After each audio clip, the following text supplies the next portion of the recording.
How's it going, guys? It's Peter here. We're doing another update on our W140 project S500. And before I go into this, because I've got some bad news and some things I found out about this car, just got the w220 back from had over at Velocity Loop where I do all of my stuff, and I had purchased all upper and lower control arms, you can see here, and I got them from parts.com and had those all replaced. It cost me pretty much almost nothing. They cost me about 40 bucks per an arm. I want to say I spent about $180 on all the lower control arms, and I got one upper control arm.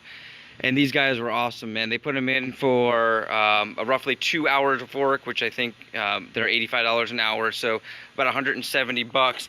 And we thought one of the arms went bad, so I contacted parts.com, and within a couple of days they sent me out a new one of these here.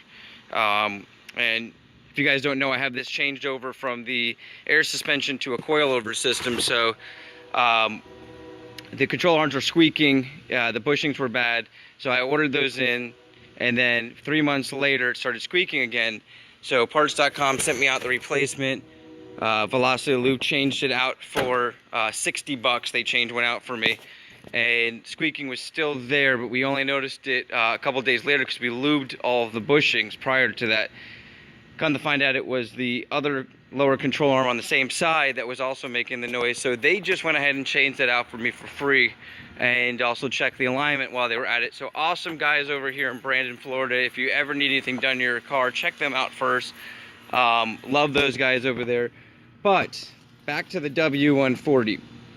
So the ASR light and ABS light have been driving me insane, but also been working my mind lately. If any of you guys know about these issues, there's many reasons why this light can come on. Car goes into what's called limp home mode. I did not know what that was at first. I just thought there was my accelerator. Really thought it was the linkage needed to be tightened, because I wasn't getting acceleration until I went about a little over a quarter way down, and I noticed my transmission was not shifting smoothly into gear. And I'm just thinking, man, this thing needs a transmission flush. It's been sitting for a year. So I got on the computer and found a lot of different resources, and found, I'm gonna take this top part off here, which holds the air filters for you guys. I got online and I messaged this gentleman who's got some awesome videos out there. RestoreYourMercedes.com, his name's Victor. Got right back to me, and the reason why I got a hold of him, because I thought, absolutely, I've got all these symptoms, and my my throttle, these are basically cables that go to your throttle body, and I thought they were deteriorated, because Mercedes is known this year specifically to have really bad cables. Inside, the wires go, they basically just deteriorate, and it's something that they know about now. They didn't know about when they did it, obviously. And so I followed his guide of just slicing a little slit in here. I don't know if you're gonna be able to see it because I sliced it so thin, and I pulled it open, and to my surprise, the cables were actually perfect. They looked like brand new.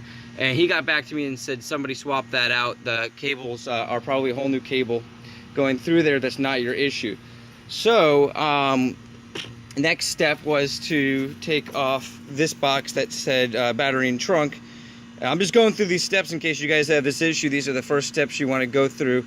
There's one more you can do that's very inexpensive, which I might have to do all of these because I haven't actually gotten the problem fixed yet. Are these fuses back here, and those fuses are 10 amp fuses. Taking them out, I dropped two, so I don't even know if they were bad yet, and I haven't tried starting the car, so I just swapped those out. But as I was down here, I got this part of the box off here, because one of the other issues is a wheel sensor. And it got me thinking, with this car sitting so long, that's a definite possibility.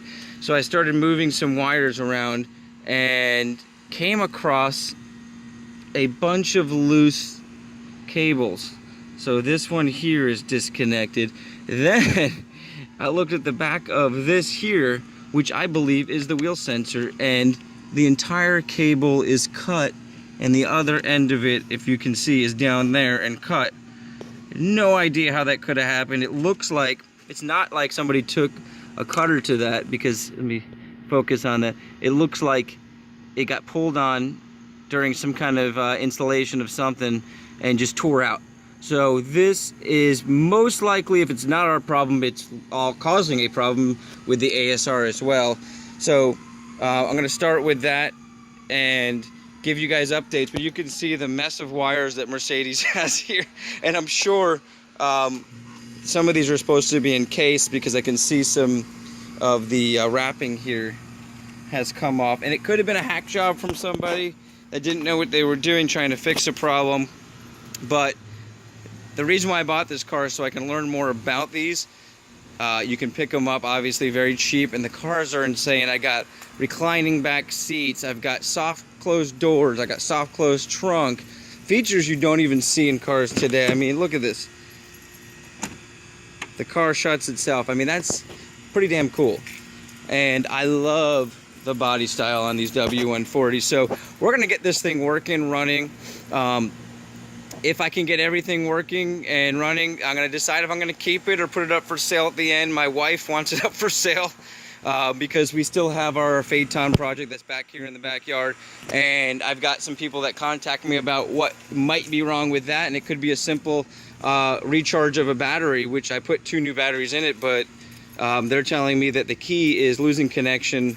And these guys know what they're talking about. They're part of a Phaeton club, so I'm gonna take their advice, bring the battery down, have it charged up, bring it back, and see if we can get the Phaeton working, and then bring it down and have the engine service, because I just haven't even gotten around to that. So once again, my name's Peter.